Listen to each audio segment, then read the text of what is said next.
So sometime, probably pretty early in childhood, we start to figure out that life is transactional. That is, if you give something or do something, you'll get something back. So for example, if you eat your vegetables, then something good might happen. That was a little bit of a joke in our family because my grandmother used to say, eat your vegetables and you'll have curly hair. None of the straight-haired Davenports were interested in curly hair or in spinach, I might add.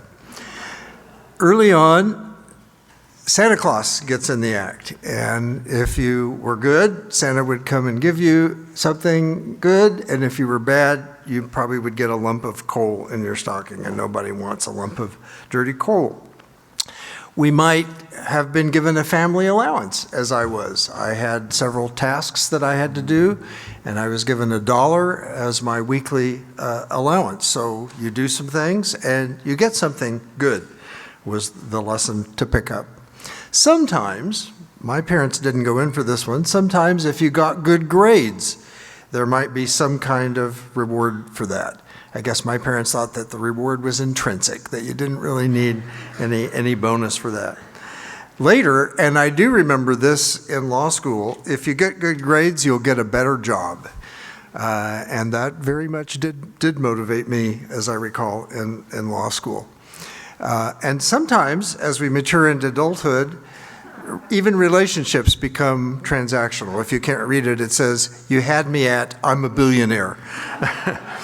So sometimes even our relationships on into adulthood become kind of, unfortunately, transactional. So as we return to Job this morning, we find that most of the characters in the story had that kind of view of one's relationship with God, that our relationship with God was somehow transactional. If you do good things, God will reward you. But if you do bad things, God will punish you. And Satan, in the story, had exactly that transactional view of Job's relationship with God. Satan kicked this all off by saying, does Job fear God for nothing? He said. Have you not put a hedge around him and blessed him? But strike everything he has, and he will surely curse you to your face. But it didn't work out that way. Job accepted his fate, and he kept his faith in God. So Satan tried again. Skin for skin, he said, something for something. Strike his flesh and bones, and he will surely curse you to your face. But in all this, the scripture tells us, Job chapter 2 and verse 10, Job did not sin. So Satan's view was transactional. You're getting good stuff from God, yes, and that's why you're doing good stuff for God. But take away the good stuff, and we will take away your faith. Fortunately, Job resisted that view. And then along came Job's friends, who also had that kind of transactional view of life with God. They would later, Job, by the way, I like this, would later call them his, quote, miserable comforters. Some people refer to them as Job's frenemies. They came as friends, but were not very helpful. But one after another, what the friend said was, Job, we all know your relationship with God is transactional. You've done something wrong to cause God to bring all of this wrong, all of this harm into your life. And so the first friend, Eliphaz, said, were the upright ever destroyed? Of course, the answer is no. As I have observed, he continued, those who plow evil and those who sow trouble reap it.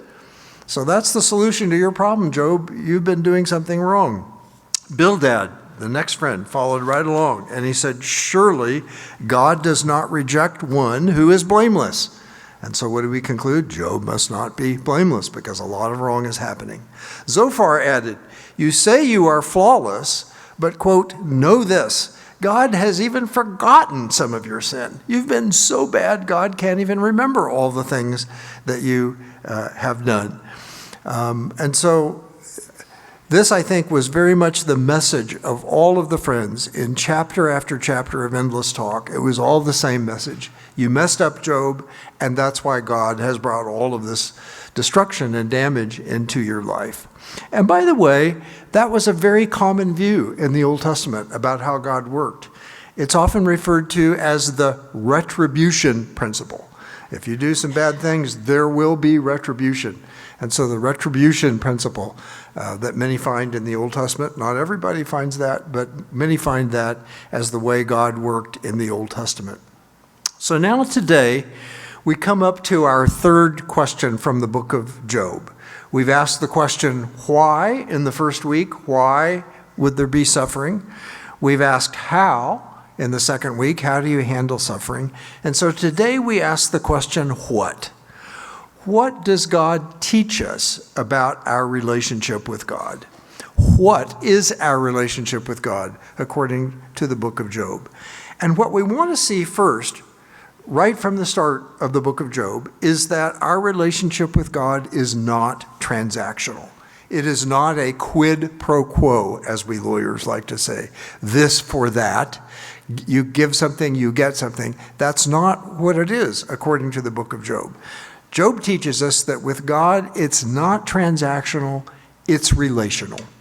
That's the whole point of this sermon. Our relationship with God is not to be transactional, but it's to be relational.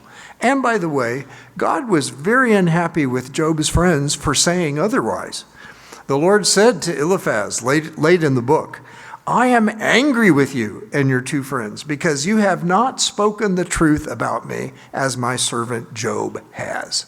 So this is one of the basic truths, God says, is all this business about transactional, this is not the truth. Satan has not spoken the truth.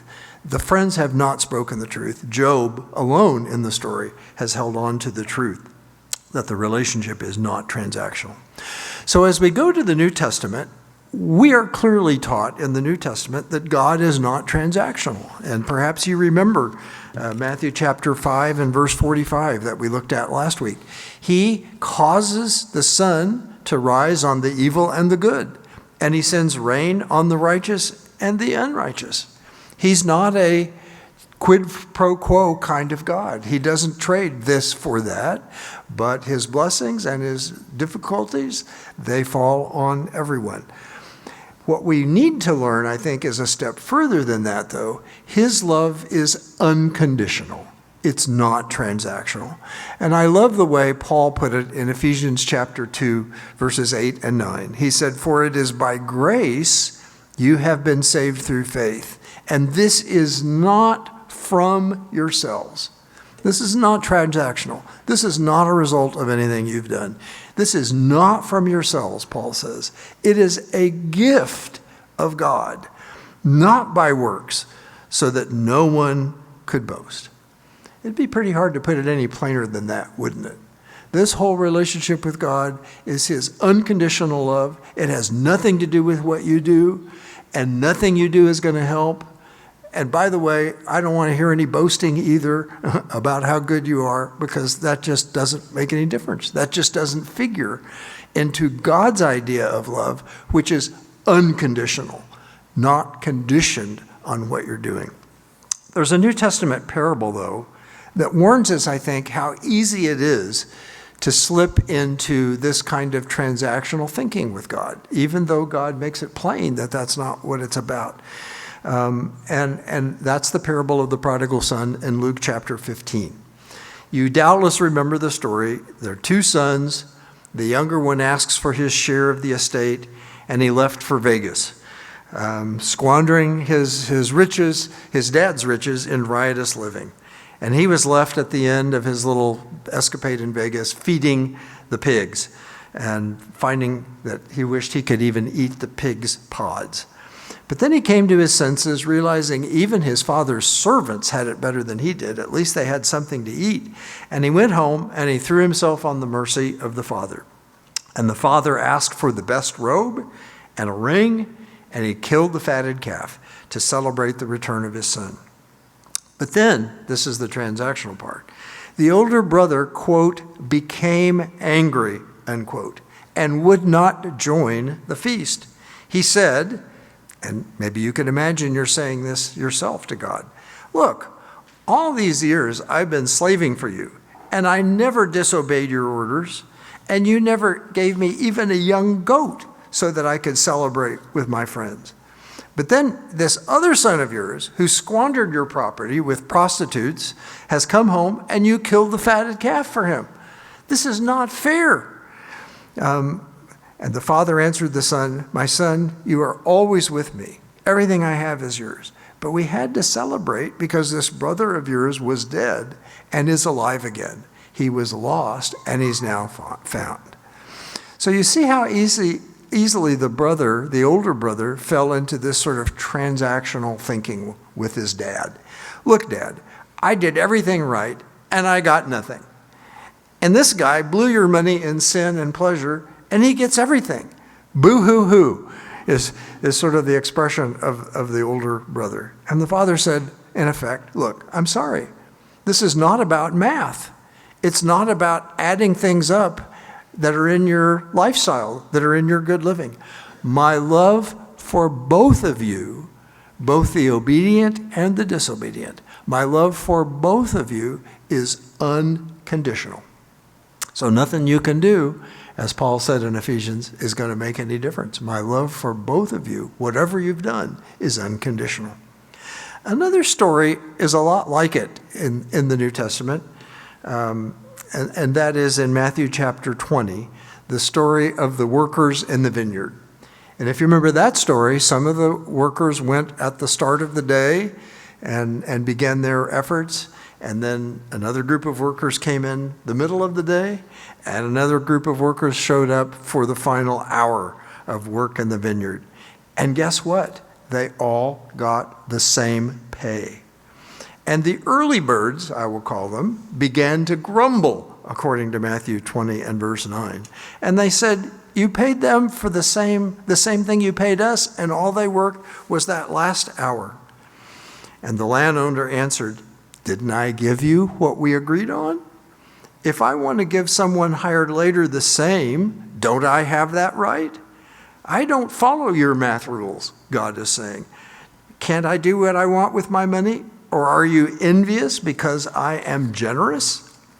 So you see how subtle, how insidious, how sneaky, how dangerous this kind of transactional thinking can be. You were the older brother. You were the workers who came on time, just doing the right thing. You think, I'm just doing the right thing here. But you stood up for your rights. And that meant that in God's way of thinking, you were not right. You were wrong. You were counting. You were doing accounting. It's what we do every day, isn't it? We kind of stack up the things that we do and hope we do enough good things. But God doesn't keep accounts the way we do. In God's world, I love this quotation. I wish I'd thought to put it on a slide.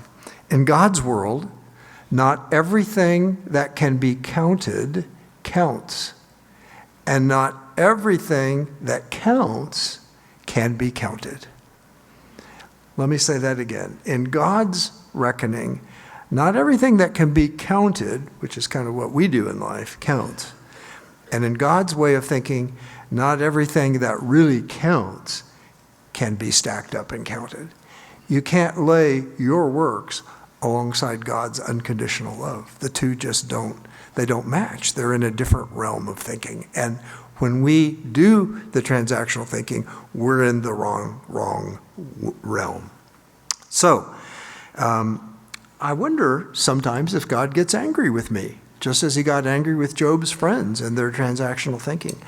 I wonder if he gets unhappy that we can't live in a kingdom of grace and unconditional love, and instead we begin, like the older brother in the parable, or like the early bird workers, we begin to think transactionally, and I don't think God is happy about that. So what I wanted to do this morning, in sort of looking for an application, is I wanted to just share with you some ways that we can be tempted, I think, into mistaken transactional thinking.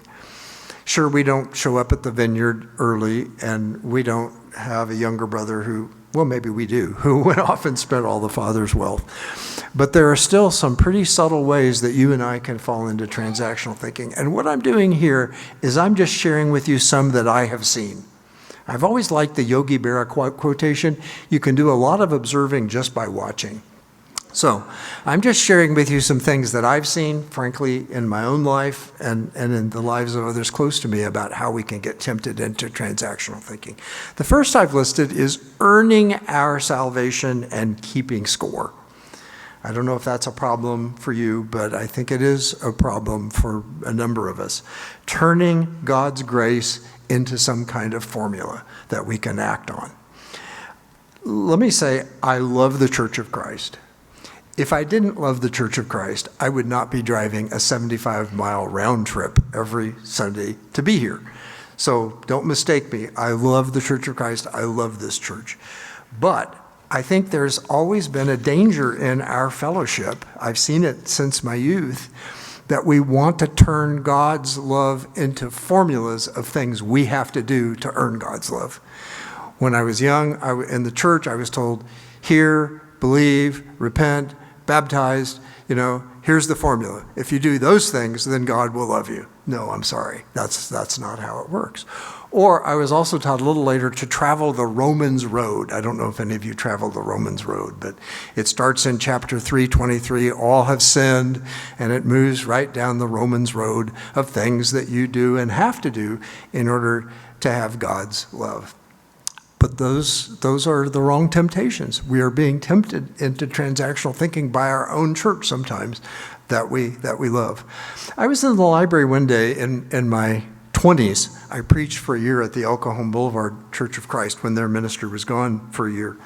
And I was in the library at El Cajon Boulevard one day, and a woman asked me, she said, David, I come here twice a week to work in the library. I grade and I mail out the Bible correspondence courses. I help with the children. Is that enough? She asked me. And I thought, well, isn't that a funny question? But it's kind of a typical question. And I said, no, Mary, that's not enough. Nothing we can do is enough. God isn't counting. And when we start counting and we start making it about our works, then we're headed down that slippery, dangerous, transactional road with God. Someone said, we have to stop trying to earn our salvation and accept that we have it. Then what we do for God is a response, and it turns the whole motivation upside down. Isn't that a powerful thought? We don't work for our salvation, but we accept it, and then what we do for God becomes our gift to Him. What a wonderful way to try to avoid this slippery slope of transactional thinking. The second one that I think happens sometimes is making it all about the Bible. And frankly, again, growing up in my church, we called ourselves a people of the book. But people don't eat the menu, right? When you go in a restaurant, do you eat the menu? No. You appreciate looking at the menu, but that's only to lead you to the actual meal. That's what you eat. And so to make the Bible the sole focus of what we do, or even the main focus of what we do, then we're missing out on the real thing, which is the food. God is not a book. God is not a set of rules and laws. Those are easier for us to understand, but it's the wrong view of God. The book helps lead us to God, but it is not the goal. It's a means to the goal. And I think sometimes some of us fall into that trap. A third danger that somebody pointed out to me is making it all about the church. A church that we attended in an earlier day, one of the elders admitted during one of his little talks, he said, I think I am a better churchman than I am a Christian. I think I'm a better churchman than I am a spiritual believer in Jesus Christ. And he said, I kind of have been trained and I've grown up to think it's all about the church. And so I do a lot of things in the church, and I try to help the church, and I try to build the church up. And as an elder, I try to help the church in special and specific ways. But he said, I'm starting to wonder now if I haven't missed the point. if the point is not to just be a churchman, but the point is to be a spiritual follower of Jesus Christ. The church is an important part of it, but it's not the goal. It helps lead us to the goal, but it's not the goal. And I thought to myself, sadly, I can see that in myself. I think over the years, I have been more committed to the church and to doing things in and for the church than I have been a spiritual child of God. And so again, it's an easy way to get our focus off and to let things become too transactional with God. The last one I'll mention is prayer. Prayer can become very transactional. I love the phrase, well, I don't love the phrase, God, just give me this. We always put the just in there. God, just heal me from this. God, just help me with this. God, just give me this. Please take care of this. Many, many years ago, I taught a class on the prayers of the Bible. And I tried to go through with the class and just let not the principles about prayer, but let the actual prayers that people prayed in the Bible speak for themselves. And it was very surprising to all of us. Those prayers in the Bible ask for very little. They're really not about, Lord, just give me this, or just heal me from that, or just take care of this. They were praise about God. They were relational with God. If they were asking strength to deal with things in life, not that God would swoop in and change the circumstances of life. Very few asks, much more praise. And that was a good lesson for me, that prayer can become too transactional. God, give me this. God, give me that. Or the classic, God, if you just let me out of this bind, I will follow you forever. But all of that is very transactional. So we have to be careful, I think, to not make our prayer life, not let it become transactional. So not to be all negative, my last slide is to suggest some ways that we can keep it relational. That's what we're wanting to do. That's what God is wanting us to do. Not to have a transactional relationship, but to have a relational relationship with God. And the first, of course, is that we really have to think about God as we do our family. And hopefully, just as a little example, we don't think so transactionally in our families. Hopefully, if you have a spouse, you're not adding up how many things your spouse did and how many good things you did or how many bad things they did. But hopefully, in your family, you get beyond the math and it becomes a relationship, a back and forth, a give and take. And we aren't keeping score every day. So in the family, this is how it is to be with God. God is the Father. His love for us is infinite. It's unconditional. It's full of grace. So we have to put the scorecard away and join the family. That's, I think, one way to keep it relational. Put the scorecard away with God and be part of the family. That's really how we keep it relational. Secondly, our worship should really be relational. And I think we do okay with that in this church, but it also has to be in your heart as well as in the auditorium. When we sing the songs, when we pray the prayers, what's the point of all that? It really should be about developing our relationship with God, deepening our relationship with God, enhancing our relationship with God. That's what it really should be about. It should be toward the end of growing closer to God and becoming more intimate and connected with Him. That should always be our goal, to become more intimate and connected with God. And our worship can help us be relational in that way, especially if we can get our minds around it. Third, our prayer life should be relational. It should not be a laundry list. It should be a conversation with a loving Father. And Job, as we saw earlier, Job learned that he could just take everything to God. He could just lay it all on the table. He didn't have to hold things back. He told God how he felt. And God could relate to how he felt. God was a suffering God himself, especially with the life of his son. And so our prayer life should be relational. It should be building up our intimacy with God. And finally, I would submit to you that if you want one good way to really make your spiritual life more relational, your work with God more relational, is to think about reading the Psalms. I'm not sure there's any better book in the Bible. And sometimes we don't read it because, well, that's just a book of poetry. It doesn't really tell me much. Well, it actually tells us a lot. It tells us that it's about the relationship with God. Because David, the psalmist, is just constantly talking in the Psalms about his relationship with God and what God does for him and why God is so important to him. It's all about the relationship. It's not the Romans road, though I love the book of Romans, but it's about the relationship. So get out of Romans or get out of the Gospels for a few minutes and go back and read some Psalms and let that infuse your spiritual life to realize and to understand that it's a relationship with God. So in conclusion, I couldn't find a good slide for this, but you'll be able to imagine it. God is not a bank. God is not a bank. We're not making deposits and withdrawals with God. We're not adding up our good works. We're not following all the rules. We're not checking all the boxes, as tempting as that might be. But God is a father. And thank goodness Job understood, as we must, that with God, it is not transactional. It is not this for that, but it's relational. Think of it.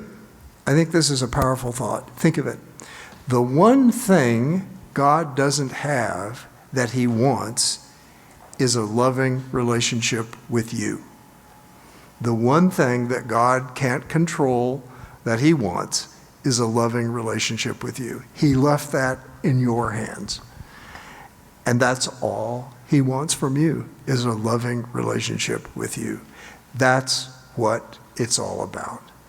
And so let's work on that this week and see if we can learn to be less like the older brother and the early bird workers at the vineyard and Job's friends and Satan. And let's make it more about developing and deepening the loving relationship with God.